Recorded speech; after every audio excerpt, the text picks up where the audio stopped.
So, just so you know, I'm on like take 4 of this.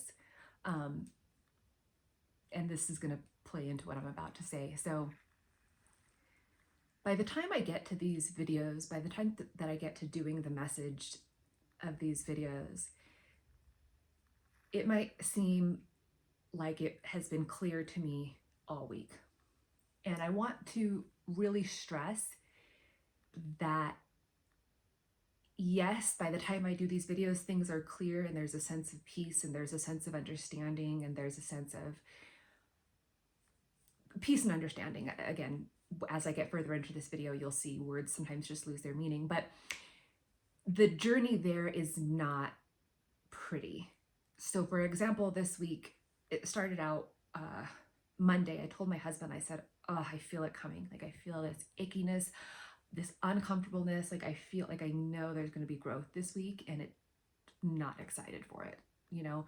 And so there were lots of ups and downs, lots of going really deep down into like ugly stuff. Spend 20 minutes on social media and you'll get engrossed in ugly stuff. And then coming out of it, coming back to what's the message? Let's not get despondent, but let's figure out an action. Let's figure out a way to look at this to see it differently.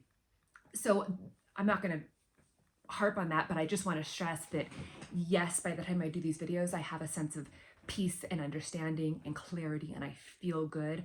But the process to get there is exactly how you feel on a day-to-day basis, like just icky. Oh, but I have to have hope. Oh, but then this awful thing comes up that makes me think like hope is useless, and it's normal.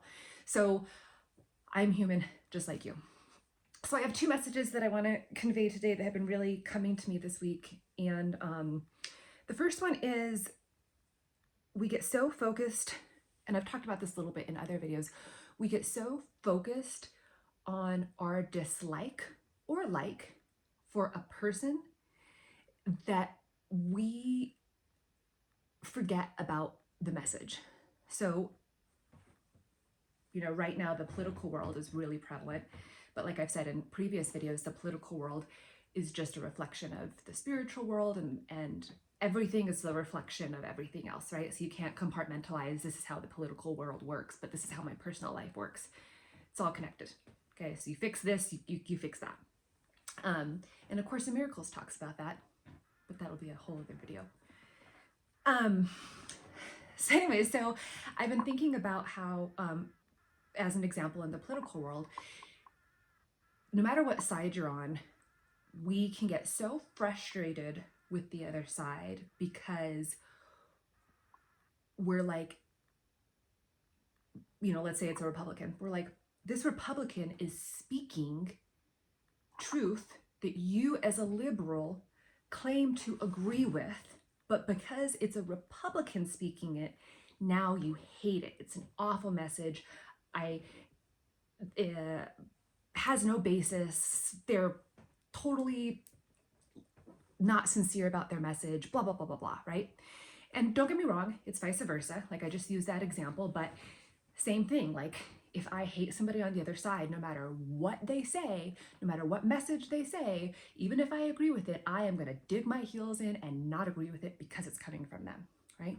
So that's a political example, but it happens in the spiritual world too. So I was telling my husband, apparently I'm going to bring him up a lot. I was telling my husband, when I do these videos, I just worry about triggering people, you know, because if I quote the Bible, then people who have had a bad experience with the Bible are just I'm going to lose them, right? But I also don't want to lose the Christian community or the Bible-based community, because obviously that's important too. And as I started thinking more and more about this, I think we get so caught up in the person or where the message is coming from that we lose the message. And the sin, again, I'm going to say sin and I'm going to lose people, but focus on the message, not the words, right? The biggest sin that I'm seeing right now, and you'll, by the time I get to this, you'll understand, not necessarily out there, but just as a human, here and there, is pride. We no longer believe in, not we, but there's a human tendency that's in me and in you to lose principles and focus on people.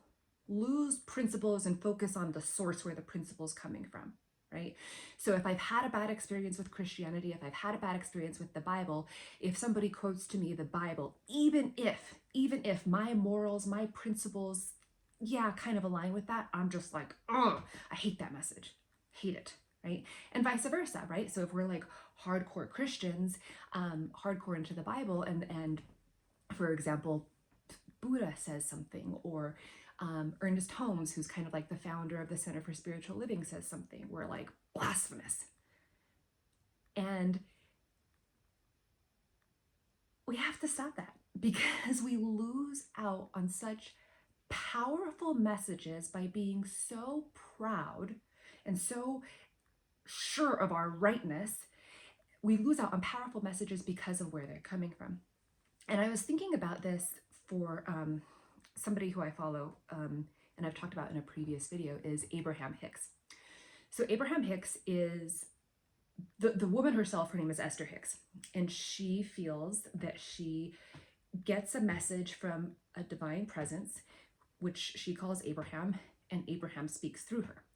So she makes very clear distinctions between this is me and this is Abraham. So when she's doing conferences, it's Abraham, but when she's speaking, she'll talk about Esther, right? So she'll be Abraham, and she'll say stuff like, and then Esther had this experience where things weren't going her way, and she was putting up a tantrum. She was so mad. She forgot all about the principles of what happens to you as a direct reflection of her thoughts, and she heard what happens to you as a direct reflection of her thoughts, and she dug her heels in deeper and said, but not in this instance. So she separates the two. And I think that's such a powerful thing to do, because if you won't listen to a message unless it comes from a perfect person or a perfect source, you're never going to get a message, ever.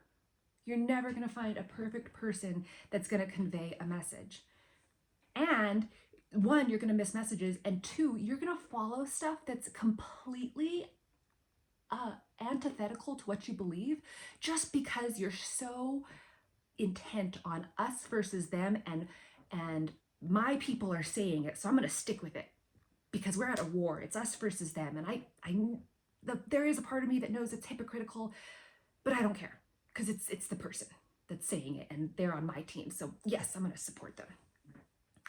And like I said, right now that's really happening in the political world, because I see obviously Christians on both sides, and I obviously have my own opinions on which side actually embodies Christianity more than the other. But I see, let's say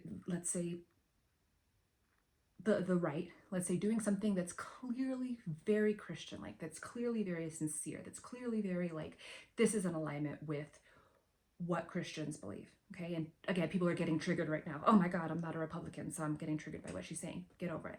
Listen to the message. You have to be able to get over it, because you're never going to grow if you're so focused on the source versus the message. So I see this happening, and then I'm like, oh, that's awesome. Like, the other side must totally, like, they can't deny this.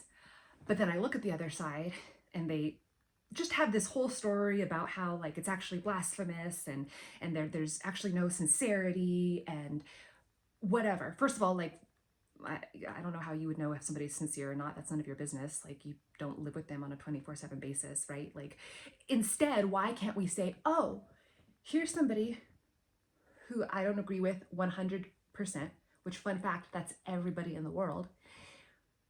And there's a lot of things about them that trigger me. But here's a beautiful message that's being shown through them.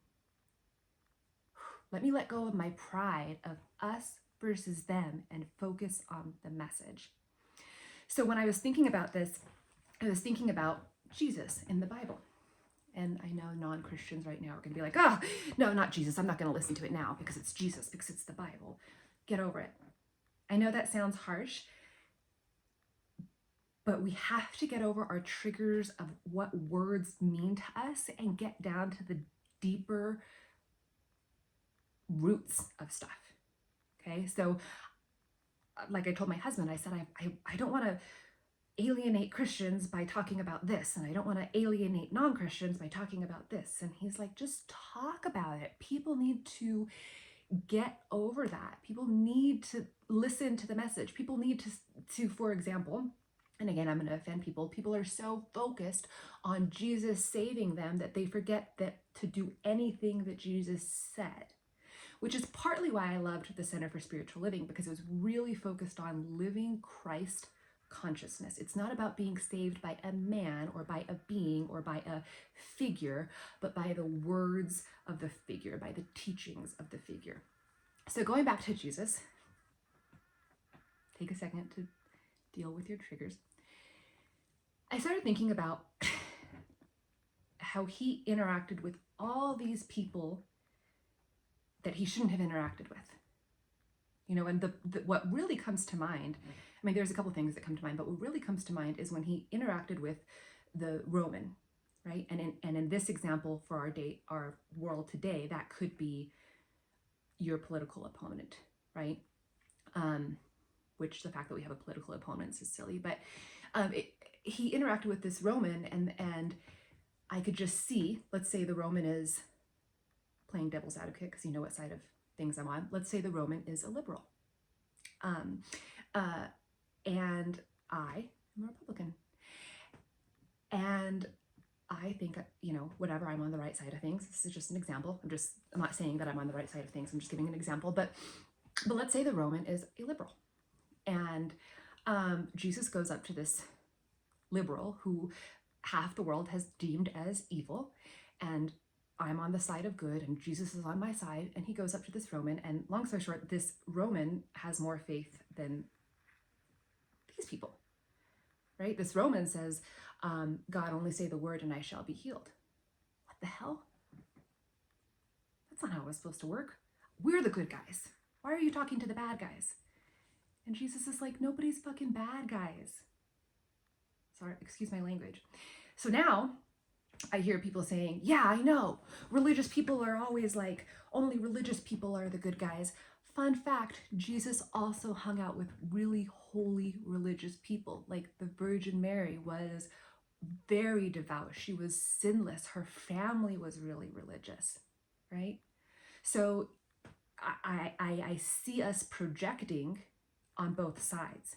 Right? I see the religious community not being able to hear anything on the non-religious community, and then the non-religious community not being able to hear anything on the religious community, and vice versa, Republican or liberal, blah, blah, blah, blah. I'm getting a little ahead of myself, or kind of like all over the place. But going back to Jesus, it didn't matter who you were, right? We would get so caught up in labels. We get so caught up in Trump is saying it, so it must be evil. Or the opposite, Obama is saying it, so it must be evil, right? Let's get past all of that, because again, you're never going to find a perfect person. So if you were waiting to find a perfect person to listen to the message, you're going to be waiting a really long time. And let's listen to the message, because if we, you know, people have different religious beliefs, but if you really believe that God is the creator of all, the universe is the creator of all, that we're all one, that means that God works through everybody, and you don't get to decide who God works through. And Jesus brought up those stories all the time. He said, you don't get to decide who is going to be called. You don't get to decide that Mary Magdalene is a whore, and so she can't be one of my disciples. You don't get to decide that this Roman, you know, the government, is this awful person that's your enemy, that I can't work through them. You don't get to decide that holy people, righteous, you know, that read the Bible like Mary and her family, you don't get to decide that they're actually evil. He has an example in the Bible of everybody that he lets, that the message comes through. Now, having said all that, I got all worked up for a second, but having said all that, what I'm trying to point out is that We, and I say we because I am part of we, see evil out there. We see wrongdoing out there. We see hate out there. And we don't realize that it's also in here. So I am saying this knowing, I am saying this truth knowing that you have to listen to the message and not be so focused on the person. And I guarantee you tomorrow, somebody who I don't agree with politically is going to say something and I am going to completely just not listen to anything they have to say. I'm going to do that. Like, I know I'm going to do that, right? I can't be so focused on changing all of you guys out there. Like, if you guys would just listen to me, we would all be good. No, I have to focus on changing me. So this actually might be a two-part video, and this might be my first video, but and the second video is going to expand on this, so I do recommend you watch the second video. But to bring it all together, we're really good at seeing other people's downfalls. We're really good. I can already hear people saying, like, you're right, I see this person do that all the time, they just totally miss the message. Or, you're right, I see religious people doing that all the time, they totally miss the message. I'm not talking about them, I'm talking about you. And that's a hard pill to swallow. So anytime, I really believe this, anytime you see something outside of yourself, it's a reflection of something that you need to heal, right? So I see this, so I need to change it in my life. I need to practice what I preach. I need to be able to say, I agree with that message. I don't like that person, but I agree with that message. And here's like the humanness part of me. And I'm not going to tell them I agree with it because I'm not there yet. I can't like admit that like maybe they're right about something. I'm not there yet, but I'm going to at least be open to the fact that fine, I agree with that message. Because I can already see it happening, right? Like, I'm not Buddha yet, let's put it that way. So I think maybe that's the end of my first video, which is interesting because I thought it was going to be a longer video. But there's a second video coming that I do recommend you listen to, and it has to do with forgiveness. And how it relates kind of to this same sort of thing, in terms of they're so hateful and I'm going to hate them for being hateful and completely forget about the fact that I'm doing exactly what they're doing. Okay. So that's going to be my next video, and I hope you have a good day.